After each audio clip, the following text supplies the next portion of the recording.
ایسا تو نہیں ہوگا کہ آپ کے پیروکاروں کا ایک نیا فرقہ بن جائے گا؟ میں ایک بہت معمولی طالب علم ہوں.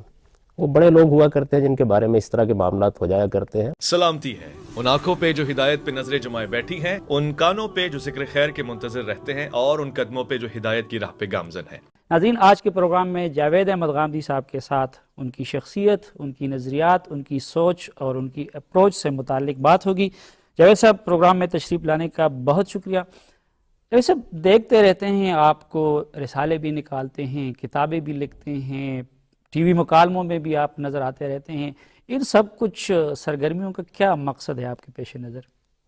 میں دین کا ایک طالب علم ہوں. دین کو میں نے طالب علمانہ طریقے سے سمجھنے کی کوشش کی ہے، اور ظاہر ہے کہ جب آدمی کسی حقیقت کو دریافت کرتا ہے، کسی چیز کو اختیار کرتا ہے، کوئی نظریہ اس پر واضح ہوتا ہے، تو وہ فطری طور پر چاہتا ہے کہ وہ دوسرے لوگوں کو بھی اپنے اس فکر میں شریک کرے.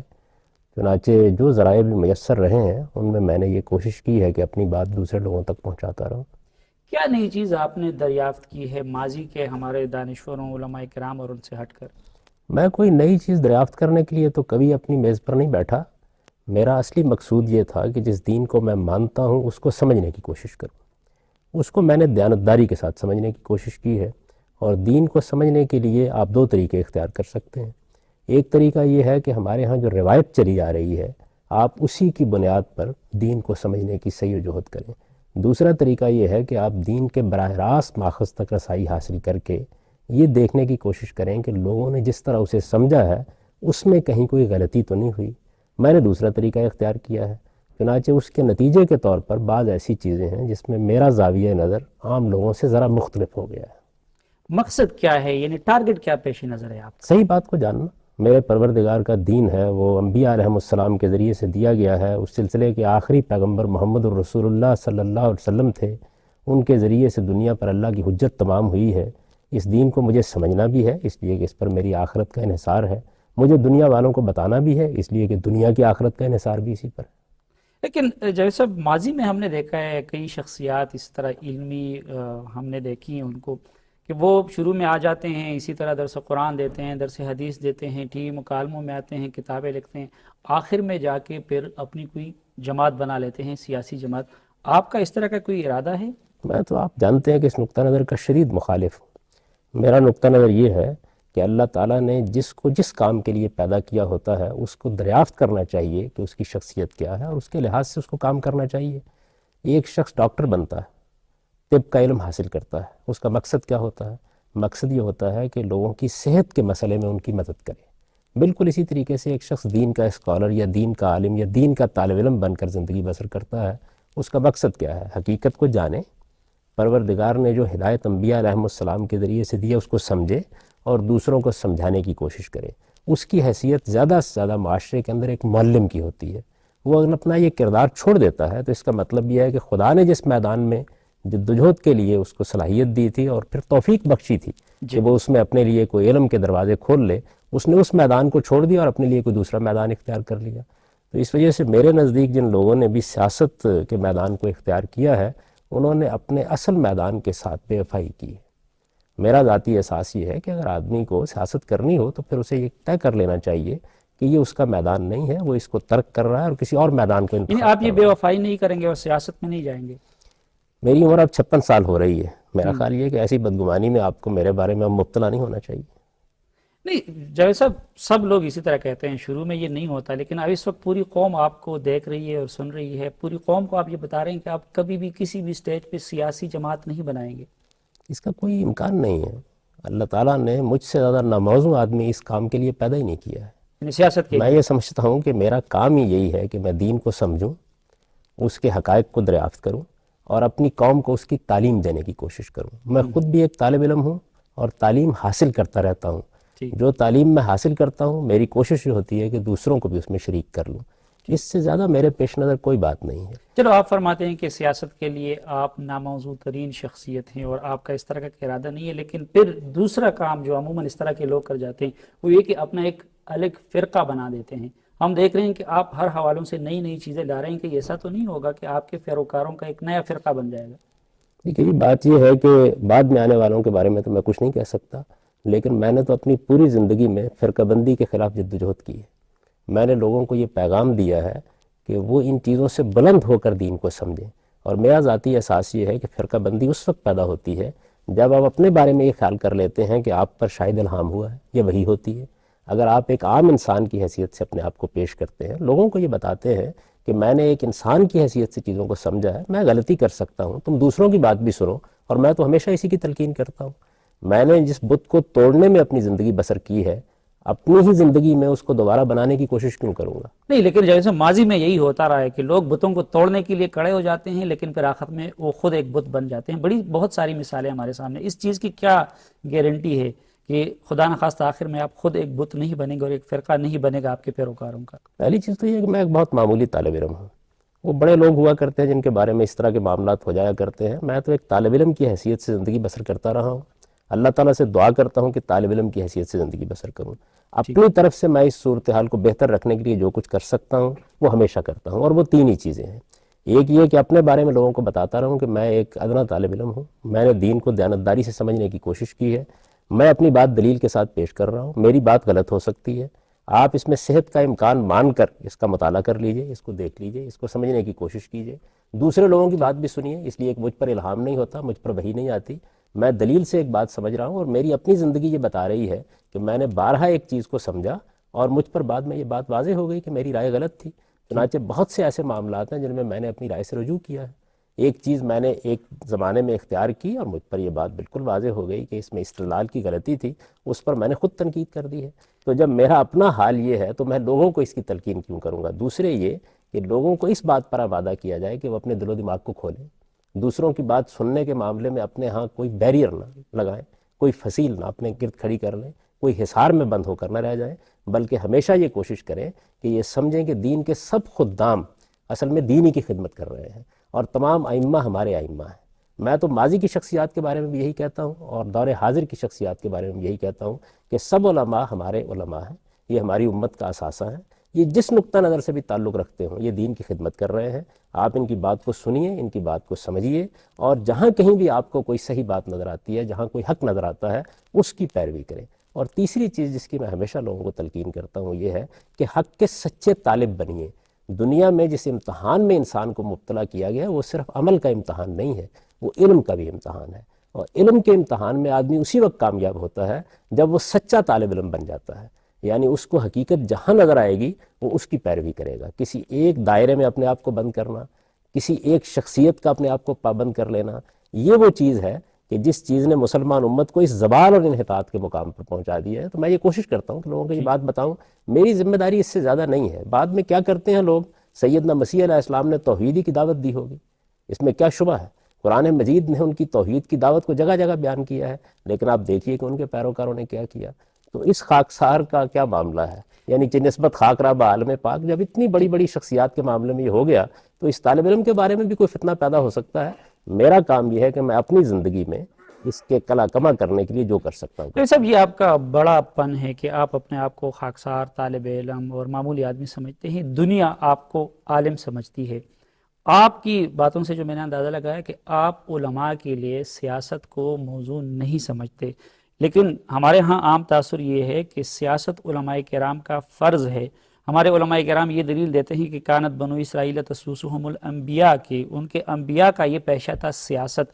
تو اس لحاظ سے تو ایک عالم کے لیے سیاست ضروری ہو جاتی ہے سیاست کرنا. تو پھر آپ سیاست کیوں نہیں کر رہے؟ یعنی ایک اہم دینی فریضہ آپ کیوں ادا نہیں کر رہے؟ دیکھیے بات یہ ہے کہ ایک چیز تو یہ ہے کہ آپ سیاسی معاملات میں قوم کی رہنمائی کریں، یہ تو یقیناً علماء کا کام ہے. یعنی انہیں چاہیے کہ وہ سیاسی معاملات میں بھی دین کی حجت لوگوں پر قائم کریں. دین نے اگر سیاست سے متعلق کوئی ہدایات دی ہیں تو وہ لوگوں پر واضح کریں.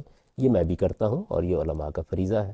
لیکن یہ کہ وہ انتخابی سیاست میں اتر آئیں، وہ اپنے آپ کو لوگوں کے سامنے پیش کریں، یہ اصل میں ان کا کام نہیں ہے.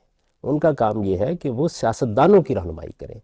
سیاستدانوں کی رہنمائی کے منصب پر وہ اپنے آپ کو اگر فائز سمجھیں گے تو وہ بڑی برتر جگہ پر ہو کر لوگوں کی رہنمائی کریں گے. اور حریف کا تعلق پھر ان کا کسی سے قائم نہیں ہوگا، بلکہ وہ سب کے حلیف ہوں گے، سب کے ساتھ محبت کریں گے، سب کو اپنی بات بتائیں گے. پھر پیپلز پارٹی بھی ان سے رہنمائی لینے کے لیے آئے گی، پھر مسلم لیگ بھی ان کی رہنمائی میں کام کرنے کے لیے تیار ہوگی. ان کا کام یہ ہے کہ وہ لوگوں کی ہدایت کے منصب پر فائز ہوں اور ایک طالب علم کی طرح لوگوں کے سامنے دین کے حقائق واضح کرتے رہیں۔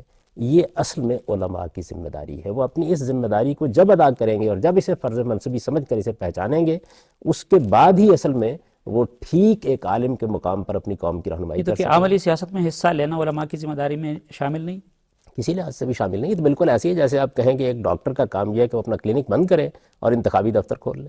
ایک عالم کا کام یہ ہے کہ وہ ایک معلم کا فریضہ انجام دے، یہی کام اسے کرنا چاہیے۔ جہاں تک ان پیغمبروں کا تعلق ہے جن کے ذریعے سے اللہ تعالیٰ نے اپنی حجت تمام کی اور پھر قوموں کی قیادت ان کو حاصل ہو گئی، انہوں نے کوئی انتخابی مارکا نہیں لڑا تھا، وہ قوم کے اندر اس مقام پر نہیں کھڑے ہوئے تھے۔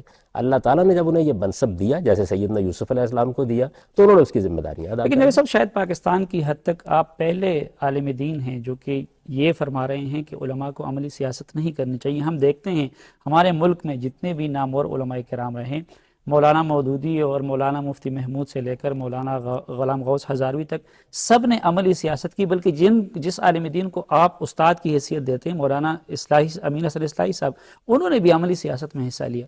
ہماری قوم کے انحطاط کی وجہ یہ ہے۔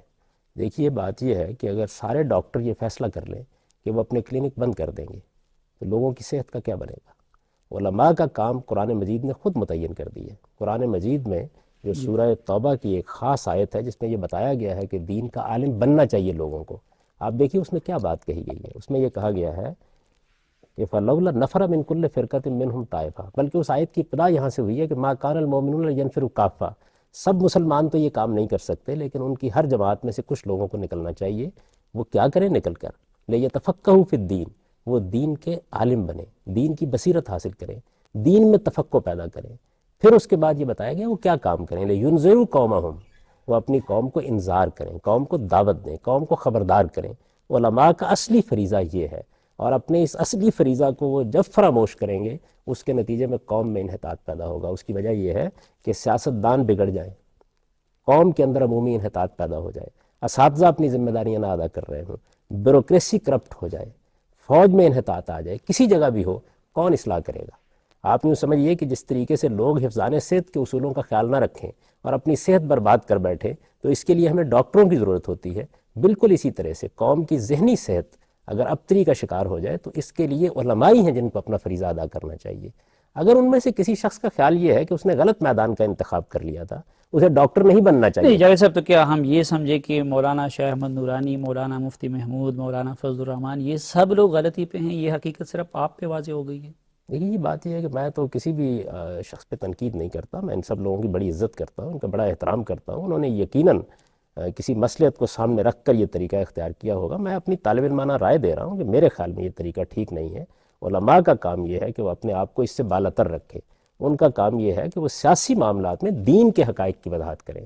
دیکھیے ان کی سیاست بھی یہی ہے، معیشت کے معاملے میں، سیاست کے معاملے میں ان کو رہنمائی کے منصب پر فائز ہونا چاہیے، اور سیاستدانوں کو بھی توجہ دلانی چاہیے کہ ان کو اپنی ذمہ داریاں پوری کرنے کے لیے اپنے اندر کیا اخلاقی اقدار ہیں جن کو پیدا کرنے کی صحیح کرنی ہے۔ علماء کا اصلی کام یہ ہے جس کو قرآن نے ایک لفظ انذار سے ادا کر دیا ہے، لوگوں کو خبردار کرنا۔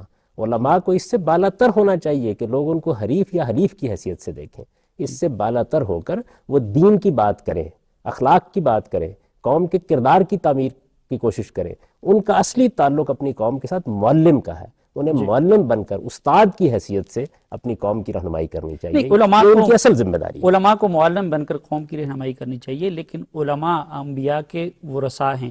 ہم دیکھتے ہیں یعنی حضور صلی اللہ علیہ وسلم کی شخصیت کو ہم دیکھتے ہیں، عالم دین بھی تھے، عالم بھی تھے، سیاسی لیڈر بھی تھے، رہنما بھی تھے، کمانڈر بھی تھے، یہ سب ذمہ داریاں انہوں نے بیک وقت انجام دی ہیں۔ تو جب اگر آپ ان کے وارث بنتے ہیں تو پھر تو آپ کو اسی طرح سب کچھ کرنا چاہیے نا، ان کے نقش قدم پہ چلنا چاہیے۔ دیکھیے بات یہ ہے کہ رسالت میں آپ صلی اللہ علیہ وسلم جو آپ سے پہلے کے انبیاء علیہ السلام جن کو اللہ تعالیٰ نے اقتدار عطا فرمایا، انہوں نے اس کے لیے کوئی جد و جہد نہیں کی، وہ کبھی اس میدان میں نہیں اترے۔ کوئی ذمہ داری اگر ان کو پروردگار کی طرف سے دے دی گئی ہے تو اس کے فرائض کو انہوں نے ادا کیا ہے۔ رسالت میں آپ صلی اللہ علیہ وسلم نے اصلاً دعوت کا کام کیا، اس دعوت کے نتیجے میں جب ایک حکومت قائم ہو گئی تو آپ نے اس کی ذمہ داریاں بھی سنبھالیں۔ کسی عالم کے ساتھ بھی اگر یہ معاملہ ہو جاتا ہے تو اسے یہ ذمہ داریاں ادا کرنی چاہیے، لیکن سیاسی جد و جہد کے میدان میں جب وہ اترے گا تو یا حلیف ہوگا یا حریف ہوگا، پھر اسے کچھ لوگوں کے مقابلے میں اترنا پڑے گا، اسے لوگوں سے ووٹ مانگنے ہوں گے۔ اس زمانے میں آخر اس کے سوا کیا طریقہ ہے؟ یہ چیز اصل میں اس کو اپنے منصبی ذمہ داریوں سے الگ کر دے گی، وہ اس کو ادا کر ہی نہیں سکے گا۔ تو انبیاء علیہ السلام کے معاملے کی نوعیت یہ ہے کہ وہ اصلاً دائی ہوتے ہیں دین کے، وہ بھی وہی کام کرتے ہیں جو علماء کے لیے ہے، ان کو بھی اللہ تعالیٰ انذار اور بشارت کے لیے بھیجتا ہے۔ قرآن مجید نے انبیاء علیہ السلام کی بعثت کا مقصد بھی یہ بیان کیا ہے کہ رسول مبشرین و منذرین، وہ اصل میں انذار و بشارت کا کام کرتے ہیں۔ اس کے نتیجے میں اگر کسی موقع کے اوپر قوم اپنی قیادت بھی انہیں پیش کر دیتی ہے تو ان ذمہ داریوں کو وہ ادا کرتے ہیں۔ یہ دو باتیں بالکل الگ الگ ہیں۔ سیدنا یوسف علیہ السلام کو ریاست کی ذمہ داری دے دی گئی، انہوں نے اس ذمہ داری کو امانت اور دیانت کے ساتھ ادا کیا اور قوم کی رہنمائی کی، یہ ایک چیز ہے۔ اور ایک دوسری چیز یہ ہے کہ آپ اس حریفانہ کشاکش کے میدان میں اتریں اور سیاست کی جتنی تنگڑائے میں جو کچھ ہوتا ہے اس میں سب کچھ کریں، اور اس کے بعد اپنی قوم کے اقتدار کو حاصل کرنے کی کوشش کریں۔ دو باتوں میں بہت فرق ہے۔ چلو جو صاحب، یعنی انبیاء کا معاملہ تو خیر غیر معمولی ہے، ان کی حیثیت بھی، ان کا مقام و مرتبہ بھی۔ خلفائے راشدین کی طرف جب ہم آتے ہیں تو ہم دیکھتے ہیں کہ خلفائے راشدین دین کے عالم بھی تھے۔ حضرت علی کریم اللہ وجہہ کو رسول اللہ صلی اللہ علیہ وسلم نے علم کا دروازہ قرار دیا تھا، لیکن اس کے ساتھ ساتھ وہ حکمران بھی تھے اور عالم بھی تھے، یعنی انہوں نے سیاست بھی کی اپنے دور کی۔ وہ لیڈر تھے اصلاً، اور اللہ نے ان کو دین کا علم بھی دیا تھا۔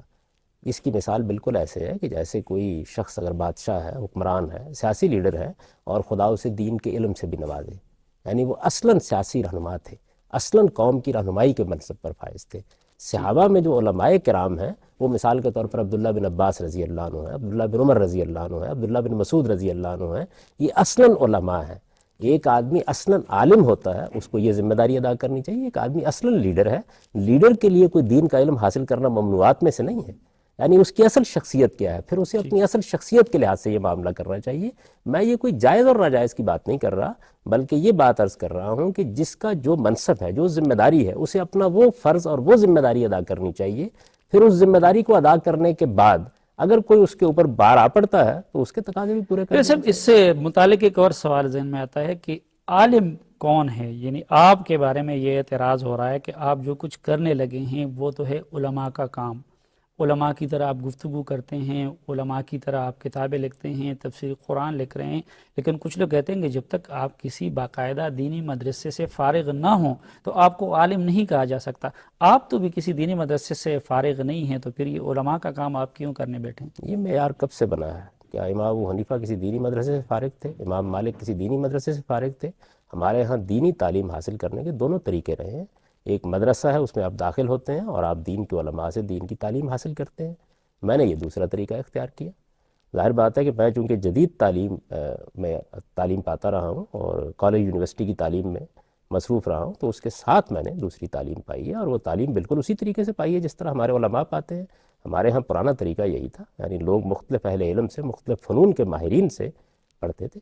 نہیں، لیکن جو چیزیں مدارس میں ہمارے علماء کرام پڑھتے ہیں وہ چیزیں آپ کی پڑھی ہوئی ہیں؟ جی یقیناً، اس میں کیا شبہ ہے۔ دیکھیے بات یہ ہے کہ میں نے تو تیسری جماعت سے میرے والد نے میرے لیے اہتمام کیا کہ میں ایک طرف اسکول کی تعلیم پاؤں اور دوسری جانب ہمارے ہاں جو درس نظامی کی تعلیم ہے وہ بھی مختلف علماء سے حاصل کرتا رہوں، اور میں نے اس کو بالکل اسی طرح باقاعدہ طریقے سے حاصل کیا ہے، اور اس کے بعد اپنے دور کے سب سے بڑے عالم، دین کے سب سے بڑے عارف سے تعلیم پائی ہے۔ مولانا امین حسن اصلاحی کا میں شاگرد ہوں۔ اچھا جاوید صاحب، ایک آپ ان کے لیے لفظ استعمال کرتے ہیں، اس پہ بھی بعض لوگ اعتراض کرتے ہیں، جو آپ کے استاد ہیں امین حسن اصلاحی، آپ کی کتابوں میں ہم دیکھ رہے ہیں کہ ان کے لیے آپ نے امام کا لفظ استعمال کیا ہے، اس کی کیا وجہ ہے؟ اس کی وجہ یہ ہے کہ تفسیر قرآن پر ان کے کام کی یہی حیثیت ہے۔ ہم جب کسی شخص کو امام کہتے ہیں تو ظاہر بات ہے کہ کچھ خصائص اوصاف ہوتے ہیں جن کی بنیاد پر کہتے ہیں۔ اگر کسی شخص نے کسی فن میں یہ درجہ حاصل کر لیا ہے کہ وہ اس فن پر پوری کمانڈ رکھتا ہے، اس میں اس کا کوئی غیر معمولی کام ہے، وہ اس کے اصول ضوابط سے پوری طرح واقف ہے، اور اس نے اس میں ایسی فتوحات کی ہیں کہ جو اس سے پہلے لوگوں کے لیے اس طرح نہیں ہوئی ہیں، تو اسی کو امامت کے منصب پر فائز سمجھا جاتا ہے۔ مولانا امین حسن اصلاحی ہر لحاظ سے اس لفظ کے مستحق ہیں، اور بالکل ٹھیک میں ان کے لیے استعمال کرتا ہوں۔ سر، یہ تو آپ جو کچھ فرماتے ہیں بڑی کچھ حوالوں سے کنونسنگ لگتی ہیں آپ کی باتیں، لیکن یہ آپ کے بارے میں تاثر عام ہے کہ عام ہمیشہ نئی بات کرتے ہیں، سلف کی جو ہمارے اسلاف کی جو آراء ہیں آپ ان سے انحراف کرتے ہیں، اس کی کیا وجہ ہے؟ یہ بات یہ ہے کہ ہمیں جو دین ملا ہے وہ متوارث ملا ہے۔ اس دین کی کتنی چیزیں ہیں کہ جن کے معاملے میں لوگوں سے اختلاف کرتا ہوں۔ کیا توحید میں اختلاف کرتا ہوں، رسالت میں اختلاف کرتا ہوں، آخرت کے تصور میں اختلاف کرتا ہوں، کیا میں نماز میں اختلاف کرتا ہوں، روزے میں اختلاف کرتا ہوں، حج و زکوٰۃ میں اختلاف کرتا ہوں؟ یہ دین ہے۔ کچھ ایسے معاملات ہیں جن کے بارے میں میرے خیال کے مطابق یا میری تحقیق کے مطابق ہمارے فقہا کی رائے ٹھیک نہیں ہے، ان پر میں نے تنقید کی ہے، دلائل کے ساتھ اپنا نقطہ نظر بیان کر دیا ہے۔ کوئی شخص اگر سمجھتا ہے کہ اس میں کوئی کمزوری ہے، اسے دلائل کے ساتھ اس کو واضح کر دینا چاہیے۔ لیکن یہ کہا جاتا ہے کہ اس سلسلے میں آپ ہمارے فقہا کی اور بڑے بڑے علماء کی بھی کوئی رعایت نہیں کرتے اور ان پہ تنقید کر لیتے ہیں۔ یہ بات یہ ہے کہ یہ بات میں نے انہی علماء سے سیکھی، یعنی انہوں نے بھی یہی کام کیا تھا۔ انہوں نے ہمیں یہ سکھایا تھا کہ تنقید سے بالا تر تو صرف رسالت پاک صلی اللہ علیہ وسلم کی ذات والا سے بات ہے۔ امام مالک کے بارے میں تو آپ جانتے ہیں جی کہ انہوں نے مسجد نبوی میں بیٹھ کر ایک مرتبہ رسالت میں آپ صلی اللہ علیہ وسلم کی قبر مبارک کی طرف اشارہ کرتے ہوئے یہ کہا تھا کہ اس قبر والے کے سوا ہر ایک سے اختلاف کیا جا سکتا ہے، ہم رجال و نحن رجال۔ دلیل کی بنیاد پر ہم دیکھیں گے کہ ان کی بات میں کیا وزن ہے، انہوں نے کیا بات کہی ہے، انہوں نے قرآن مجید سے استشہاد کیا ہے تو کیا کیا ہے، انہوں نے کسی حدیث کا مطلب سمجھا تو کس طرح سمجھا ہے، اس کو دیانتداری سے سمجھنے کی کوشش کریں گے، ان کی بڑی عزت کریں گے، بڑا احترام کریں گے، لیکن اگر بات سمجھ میں نہیں آئے گی تو ادب کے ساتھ اختلاف کا اظہار کر دیں گے۔ یہ سب آپ دین کے ماخذ کن کن چیزوں کو سمجھتے ہیں؟ کہاں سے آپ دین اور اپنی جو آپ کی رائے ہے اس کو کہاں سے اخذ کرتے ہیں؟ طریقہ اس کا کیا ہے؟ دین کا تنہا ماخذ محمد الرسول اللہ صلی اللہ علیہ وسلم کی ذات والا صفات ہے۔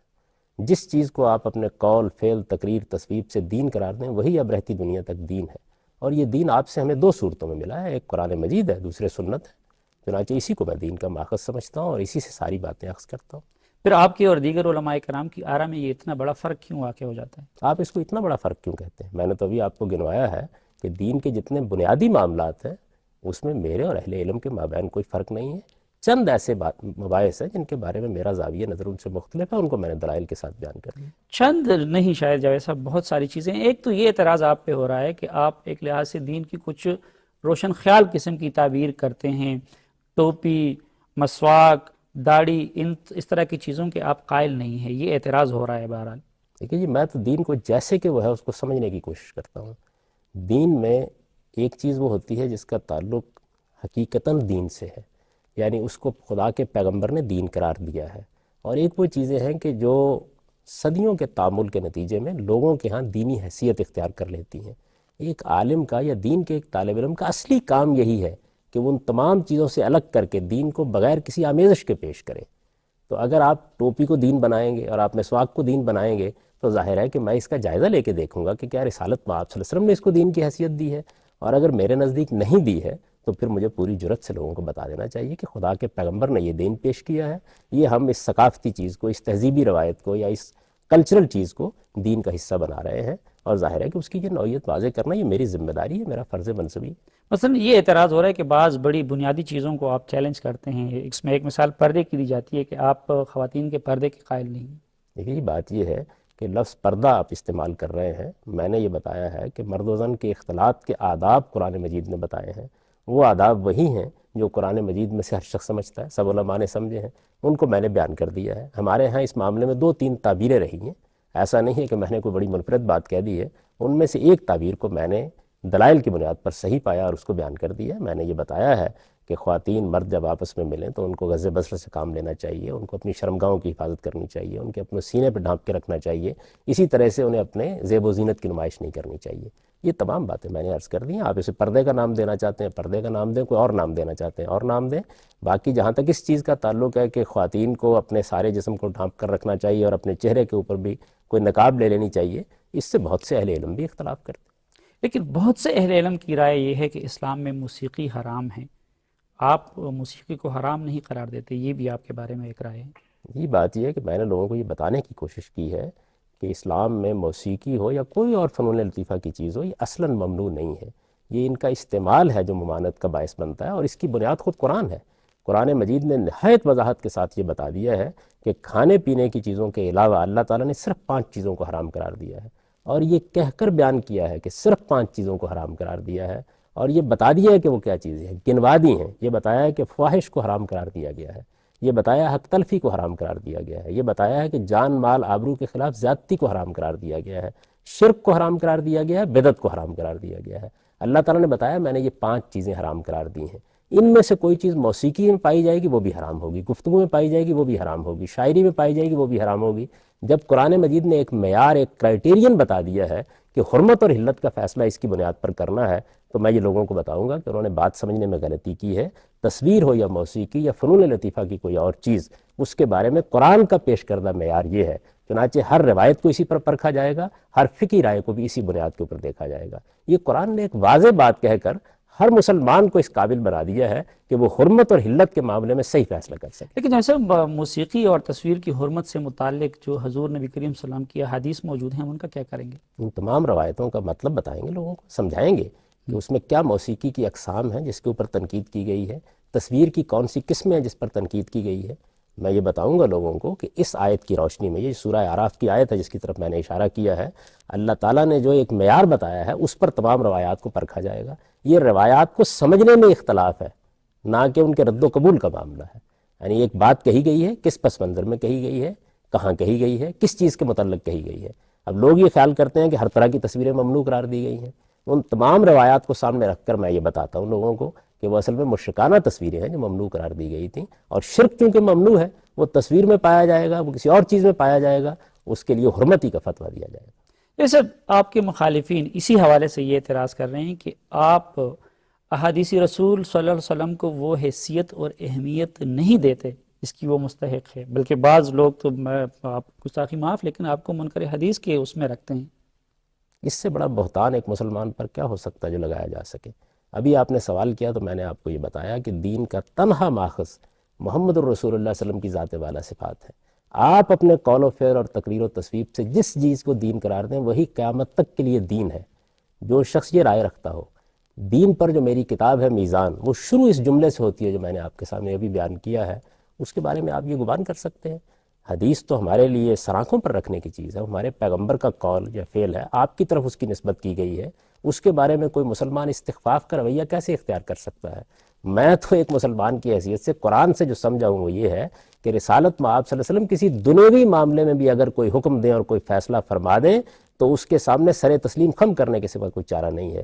لیکن رسالت میں آپ صلی اللہ علیہ وسلم کی طرف ایک بات کی نسبت کی جائے گی، نسبت کی بھی تحقیق ہوگی، سب اہل علم کرتے ہیں، اور جو بات آپ کی طرف منسوب کی جائے گی اس بات کو بھی سمجھا جائے گا۔ یہ دونوں کام ہیں جو میں کرتا ہوں۔ یہ جو جاوید صاحب آپ کے بارے میں یہ جو رائے ہے کہ جی آپ نئی نئی باتیں لے آتے ہیں دین کے حوالے سے، تو اس میں ایک عورت کی گواہی کا بھی معاملہ ہے۔ ہمارے عام علماء کرام کی رائے یہ ہے کہ عورت کی گواہی جو ہے وہ عادی ہے، لیکن آپ اس کو مرد کے برابر سمجھتے ہیں۔ دیکھیے جی، علماء نے اگر ایک رائے قائم کی ہے تو مجھے یہ حق حاصل ہے کہ میں دلائل کی روشنی میں اس کا جائزہ لوں۔ اگر وہ اپنی طور پر کوئی بات کہہ رہے ہیں تو جو جی چاہے کہیں، جب وہ کہیں گے یہ دین کا حکم ہے تو میں یہ پوچھوں گا کہ یہ بات قرآن میں کہاں بیان ہوئی ہے، میں یہ معلوم کرنا چاہوں گا کہ یہ بات حدیث میں کہاں بیان ہوئی ہے، پھر جو کچھ بھی پیش کیا جائے گا اس کو سمجھنے کی کوشش کروں گا، اور اگر میں اس نتیجے پر پہنچ جاتا ہوں کہ یہاں قرآن مجید کے مدعا کو صحیح نہیں سمجھا گیا یا کسی حدیث کا منشا صحیح نہیں متعین کیا گیا، تو میرا فرض ہے کہ میں لوگوں کو یہ بتاؤں کہ قرآن کی بات اور ہے اور لوگوں نے یہ بات سمجھی ہے وہ اور ہے۔ اس کے سوا مجھے یہ بتائیے کہ پھر دین کے عالم کا اصل وظیفہ کیا ہے؟ اس کا یہی کام ہے کہ جو بات بھی پیش کی جائے وہ اس کو قرآن و سنت کی روشنی میں جائزہ لے کر دیکھے کہ اس میں کیا صحیح ہے اور کیا غلط ہے۔ یہی کام میں کرتا ہوں۔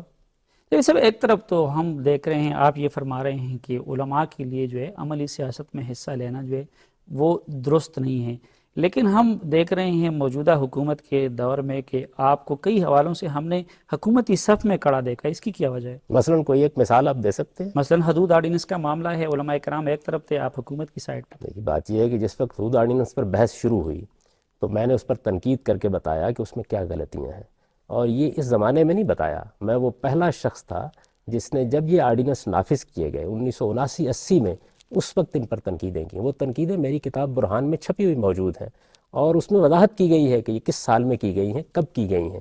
جب یہ سارے مباحث پیدا ہوئے، عورت کی شہادت کا مسئلہ پیدا ہوا، دیت کا مسئلہ پیدا ہوا، قصاص سے متعلق بعض مسائل پیدا ہوئے، بدکاری کی سزا کا معاملہ پیدا ہوا، میں نے اس زمانے میں اس پر تنقید لکھی۔ یہ جو رجم کی سزا کا معاملہ ہے، اس پر میں نے نوائے وقت اخبار میں تنقید لکھی تھی جو کئی اقساط میں 1980-81 میں شائع ہوئی تھی۔ تو مجھے یہ بتائیے کہ یہ میرا فرض تھا یا نہیں کہ میں یہ بات بتاؤں؟ اس زمانے میں نے اس پہ تنقید کی، جب اس دور میں بھی یہ مسئلہ اٹھا اور مجھ سے پوچھا گیا، میری رائے پوچھی گئی، تو میں نے بالکل بے کم اوقاس بتا دیا کہ اس میں کیا غلطیاں ہیں۔ اس کے بعد حکومت نے اپنی طرف سے ایک قانون نافذ کیا، میں نے اس پر بھی تنقید کی اور یہ بتایا کہ وہ اتنا ہی غلط ہے جتنا وہ حدود آرڈیننس غلط تھا، اتنا ہی اسلام سے دور ہے جتنا وہ حدود آرڈیننس اسلام سے دور تھا۔ اس میں بھی اسلام کا چہرہ مسخ کیا گیا ہے، اس میں بھی اسلام کا چہرہ مسخ کیا گیا ہے، دونوں پر میں نے تنقید کی۔ چلو وہ بیان کرنا تو آپ کا فرض تھا، حدود آرڈیننس کی غلطی۔ یہ اسلامی نظریاتی کونسل کے جو آپ ممبر بنے ہیں، یہ کہاں سے آپ کا فرض بن گیا؟ اپنے اسی فرض کو ادا کرنے کے لیے۔ اس وقت آپ کے ہاں اسلامی نظریاتی کونسل وہ واحد ادارہ ہے جو ریاست کی سطح پر آپ کے آئین نے بنایا ہے، اور جس کا مقصد ہی یہ ہے کہ وہ قوم کو یہ بتائے کہ کیا چیز دین کے مطابق ہے اور کیا چیز دین کے مطابق نہیں ہے۔ آپ نے مجھ سے پوچھا تھا کہ ایک عالم کا اصلی وظیفہ کیا ہے، وہ یہی ہے کہ وہ دین بتائے۔ اسلامی نظریاتی کونسل بنائی اس لیے گئی ہے، اور وہ کوئی حکومت کا ادارہ نہیں ہے، وہ ریاست کا ادارہ ہے، جس طرح سپریم کورٹ ریاست کا ایک ادارہ ہے۔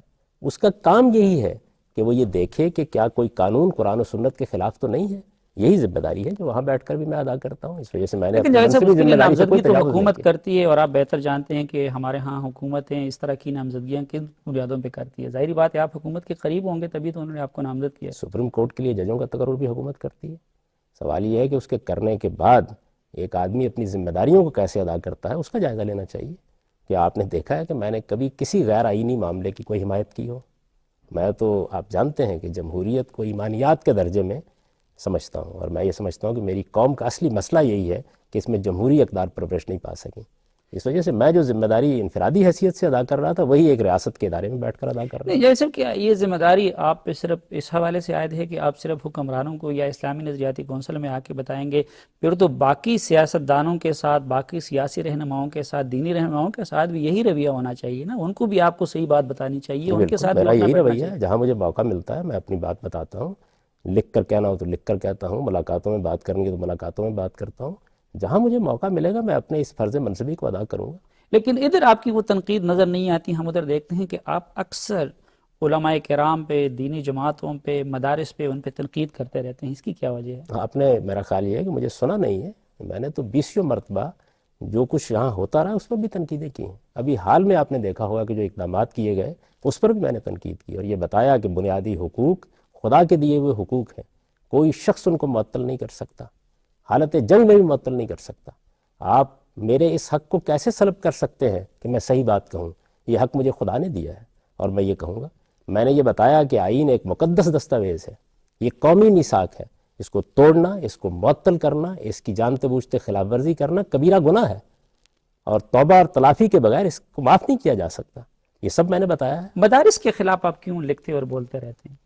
کب لکھا ہے میں نے؟ یعنی صرف ایک مرتبہ میں نے ایک مضمون آپ کی لکھا تھا، کتاب برہان میں ہے مدارس کی؟ ایک مرتبہ لکھا تھا۔ یعنی لکھتے بولتے رہتے ہیں یہ تو بڑی بات ہے۔ ایک مرتبہ یہ بتایا تھا میں نے کہ ہمارے مدارس کے نظام میں کیا خامیاں ہیں، اور وہ بھی خیرخواہی کے جذبے کے ساتھ بتایا۔ میرے خیال کے مطابق جو پورا کا پورا نظام اس کا تقاضا کرتا ہے کہ اس کو درست کیا جائے، اور جب یہ تقاضا کرتا ہے تو مجھے بتانا چاہیے۔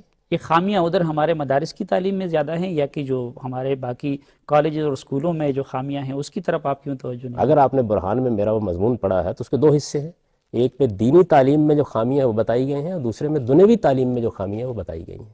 دونوں پر یکساں میں نے اپنا نقطہ نظر بیان کیا اور یہ بتایا کہ اس میں کیا کیا خرابی ہے اور اس خرابی کو کیسے دور ہونا چاہیے۔ بلکہ میں تو دینی تعلیم کے معاملے میں بھی خرابی کا اصلی ذمہ دار اپنے جدید تعلیم گاہوں قرار دیتا ہوں۔ اس کی وجہ یہ ہے کہ یہ جدید تعلیمی نظام ہمارا ہر صلاحیت پیدا کرنے کے لیے بنیاد فراہم کرتا ہے، لیکن اگر کوئی آدمی دین کا عالم بننا چاہے تو اس کے لیے بنیاد فراہم نہیں کرتا۔ تو میں تو اسی کو اصل میں ذمہ دار ٹھہراتا ہوں۔ جیسے ان دنوں ہم دیکھتے ہیں کہ مغرب بھی ہمارے مدارس کے پیچھے پڑا ہوا ہے، تو اس طرح مدارس پہ تنقید کے ذریعے یا اس سے اختلاف کے ذریعے آپ کیا سمجھتے ہیں کہ آپ مغرب کا کام آسان نہیں بنا رہے؟ یہی بات یہ ہے کہ مغرب جس زاویے سے تنقید کر رہا ہے وہ آپ بھی جانتے ہیں، میں نے تو اس زاویے سے کبھی تنقید کی نہیں۔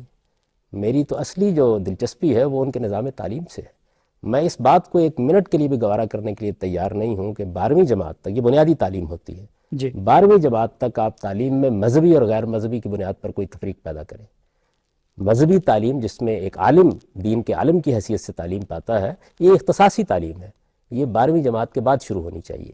12ویں جماعت تک کی تعلیم پوری قوم کے لیے ایک ہونی چاہیے، یہ بات میں کہتا ہوں، ہمیشہ سے کہتا ہوں، آج سے نہیں کہہ رہا، پچھلے 30-35 سال سے کہہ رہا ہوں۔ مغرب کی تنقید بالکل اور ہے، ان کی تو دلچسپی اور مسائل سے ہے، اس معاملے میں تو میں نے شاید آج تک ایک لفظ بھی نہیں کہا۔ کن چیزوں سے ان کو دلچسپی ہے؟ نہیں، ان کی دلچسپی تو اس چیز سے ہے کہ وہاں کوئی ملیٹنسی تو نہیں ہے، وہاں لوگ جہاد کے لیے تیار تو نہیں ہو رہے، اس طرح کی چیزیں جن پر وہ زیادہ تنقید کرتے ہیں۔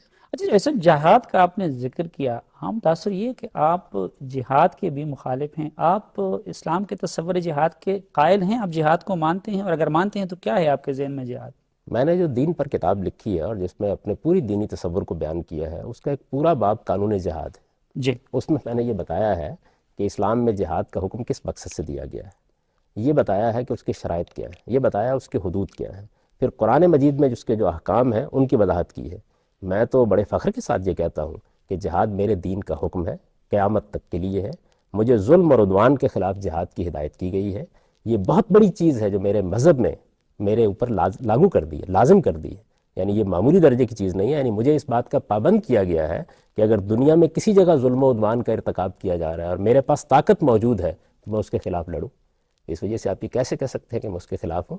جہاد کی جو غلط تعبیرات کی گئی ہیں، جس طرح اس مقدس لفظ کو غلط معنوں میں استعمال کیا گیا ہے، اس کی تردید کرتا ہوں میں.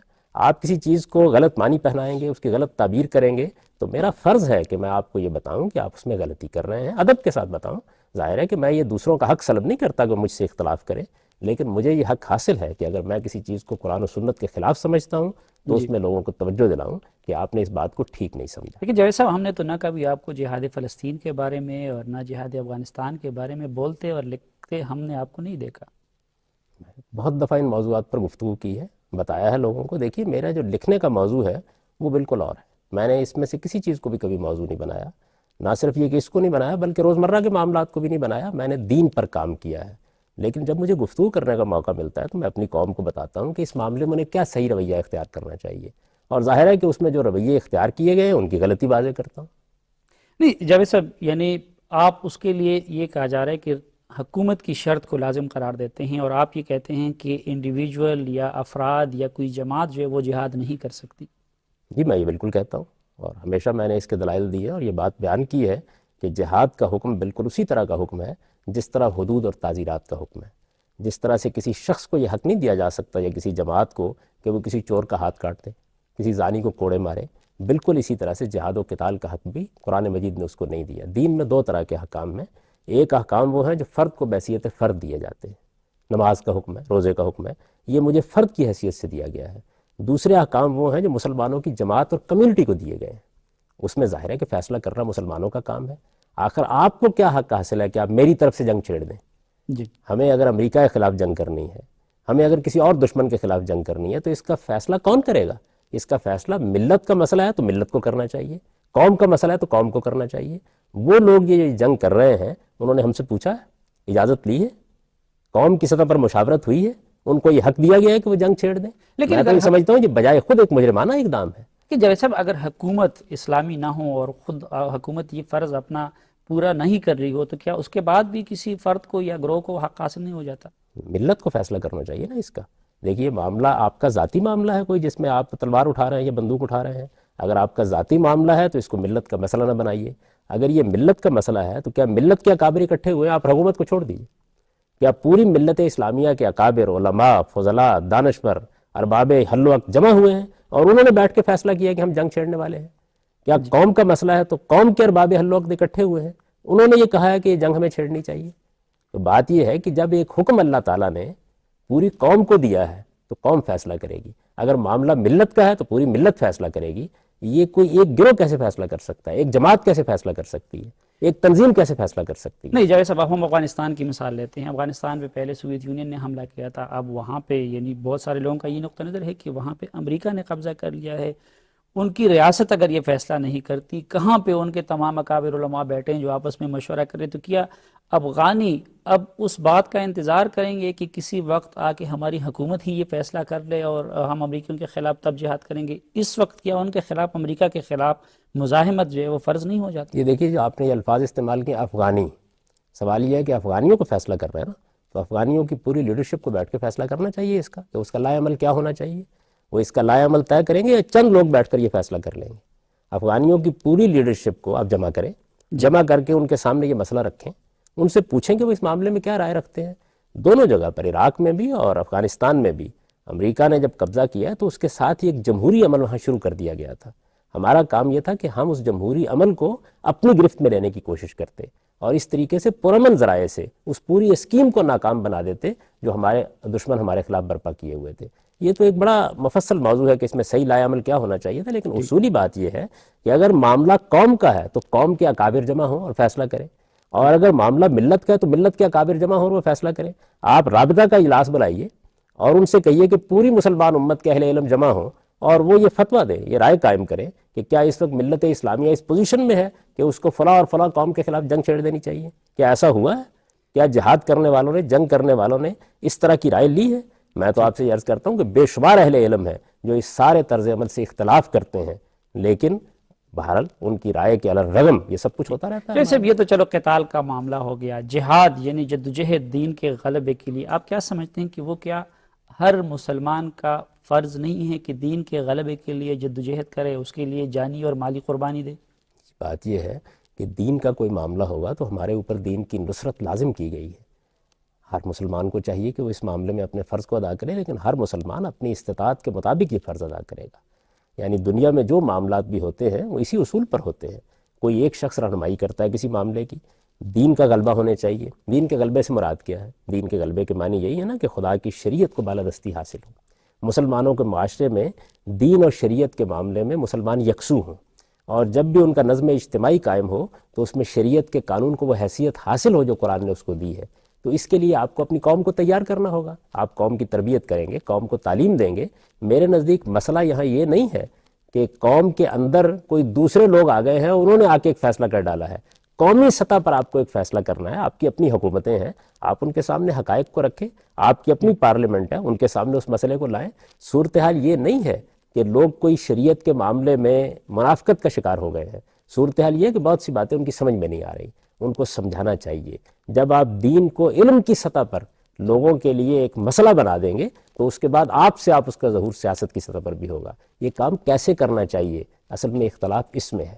لیکن جاوید صاحب، جو حضور کی حدیث ہے من رأى منکم منکرا فلیغیرہ بیدہ فإن لم یستطع فبلسانہ فإن لم یستطع فبقلبہ وذلک اضعف الایمان، اس کے تحت ہر مسلمان کا یہ فرض نہیں ہو جاتا کہ اگر وہ کوئی برائی دیکھے تو پہلے اس کو ہاتھ سے منع کرنے کی کوشش کرے؟ اس روایت کا تعلق دائرہ اختیار سے ہے. یعنی ہر شخص کا ایک دائرہ اختیار ہے. ایک باپ کا دائرہ اختیار اس کا گھر ہے، ایک ادارے کے سربراہ کا دائرہ اختیار اس کا ادارہ ہے. اسی طرح مملکت کا دائرہ اختیار پارلیمنٹ ہے یا آپ کا سربراہ مملکت ہے. تو ہر شخص اپنے دائرہ اختیار میں اس بات کا پابند ہے کہ وہ کسی برائی کو دیکھے تو اسے بزور ختم کرنے کی صحیح کرے. اگر کوئی حکمت مانے نہ ہو تو یہی سب سے پہلا درجہ ہے، اور اگر وہ سمجھتا ہے کہ وہ ایسا نہیں کر سکتا تو زبان سے برا کہے، یہ دوسرا درجہ ہے.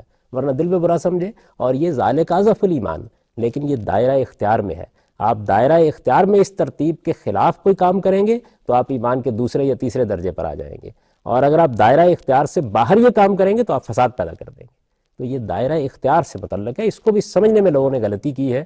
اب یہاں بھی وہی معاملہ ہے کہ اگر اس روایت کو سمجھنے میں غلطی ہو رہی ہے تو کیا میرا یہ فرض نہیں ہے کہ میں لوگوں کو بتاؤں کہ آپ نے ایک چیز کا مطلب مدعا غلط متعین کر کے لوگوں کو آمادہ فساد کر دیا ہے؟ جیسے صاحب یہ تو چلو بات بڑی حد تک جو ہے کلیئر ہو گئی. جیسے آپ نے اس گفتگو کے آغاز میں یہ فرمایا کہ آپ نہ کوئی جماعت بنانا چاہتے ہیں، نہ کسی سیاسی پارٹی میں شامل ہونا چاہتے ہیں. تو سوال یہ کہ آپ دین کی خدمت کا اپنا یہ فریضہ جو ہے کس طرح سر انجام دیں گے؟ کیونکہ ہم تو یہ سنتے آ رہے ہیں کہ علیکم بالجماع، کہ دین کی طرف سے ہمیں یہ ہدایت کی گئی ہے کہ دین کی خدمت کے لیے جب بھی آپ قدم اٹھائیں گے تو پہلی فرصت میں آپ نے کسی جماعت میں شامل ہونا ہے یا خود ایک جماعت بنانا ہے. یہاں پھر وہی جسارت کروں گا کہ حدیث کے یہ معنی نہیں ہے. علیکم بالجماع کا مطلب یہ ہے کہ مسلمان اپنے نظم اجتماعی سے وابستہ رہیں. وہ ہمارے ہاں جو جماعت پارٹی کے معنی میں بولا جاتا ہے، اس معنی میں عربی میں نہیں یہ لفظ استعمال ہوتا. اس کا مطلب یہ ہے کہ مسلمانوں کا سیاسی نظم جہاں قائم ہو، جس طرح پاکستان میں قائم ہے، جس طرح ایران میں قائم ہے، جس طرح سعودی عرب میں قائم ہے، تو وہ اپنے نظم اجتماعی سے وابستہ رہیں. انارکی پیدا نہ کریں، اختلاف کریں، تنقید کریں، لیکن اپنے آپ کو الگ نہ کریں اس سے. نظم اجتماعی کا مطلب ہے ریاست کا نظام. تو اس کے ساتھ مسلمان کو وابستہ رہنے کا حکم دیا گیا ہے. علیکم بالجماع کا مطلب یہ ہے. اس کا ہرگز یہ مطلب نہیں ہے کہ اپنی اپنی پارٹیاں بنا لی جائیں. اس میں تو رسالت مآب صلی اللہ علیہ وسلم سے پوچھا گیا کہ اگر مسلمانوں کا کسی موقع پر نظم اجتماعی قائم نہ رہے اور ان کا کوئی امیر نہ ہو، جس طرح کے ایک حکمران ہوتا ہے یا سربراہ ہوتا ہے، تو اس کے بارے میں جب سوال کیا گیا تو آپ نے فرمایا کہ اس کے بعد ان تمام فرقوں اور گروہوں سے الگ ہو جاؤ اور جا کر اسی درخت کی کھو میں پناہ لے لو. یعنی رسالت مآب صلی اللہ علیہ وسلم نے اس کا جواب یہ نہیں دیا کہ تم اپنی اپنی پارٹیاں بنا لو. یہ آخر میں دو ذاتی قسم کے سوال ان دنوں کچھ رسالوں میں آپ سے متعلق آئی تھی. ایک یہ اعتراض کیا گیا تھا، ایک رسالہ میں پڑھ رہا تھا کہ آپ کی جو تحریریں ہیں وہ زیادہ تر ماضی کی شخصیات یا حال کی شخصیات کی تحریروں کا سرقہ ہے. جی بات یہ ہے کہ میری تحریریں موجود ہیں اور جن شخصیات کا نام لیا جا رہا ہے ان کی تحریریں بھی موجود ہیں. میں نے اپنے استاد کے کام کو آگے بڑھایا ہے اور ہر جگہ یہ حوالہ دیا ہے کہ یہ جو کچھ میں کر رہا ہوں یہ ان کے فیض تربیت کا نتیجہ ہے، ان کے رشات فکر سے اخذ و استفادہ کا نتیجہ ہے. دین پر جب آپ گفتگو کر رہے ہوتے ہیں تو آپ ایک کنٹینیوٹی میں کھڑے ہوتے ہیں، تو آپ اس کا مطالعہ کیجئے اور دیکھیے کہ اس میں سے کیا چیز ہے کہ جو میں نے سرقہ کر لی ہے. آپ نے کبھی کسی فلم کی اسکرپٹ لکھی ہے جاوید صاحب؟ میں یہ بات بتا چکا ہوں، میڈیا پر بھی بتا چکا ہوں کہ اس معاملے میں جو پروپیگنڈا کیا گیا وہ ایک بالکل غلط پروپیگنڈا تھا، اور میں نے اس پر تبصرہ کرتے ہوئے یہ کہا تھا کہ میرے معاملے میں لوگوں نے یہ طے کر لیا ہے کہ وہ جھوٹ بولیں گے اور پھر اس کو کار ثواب سمجھیں گے۔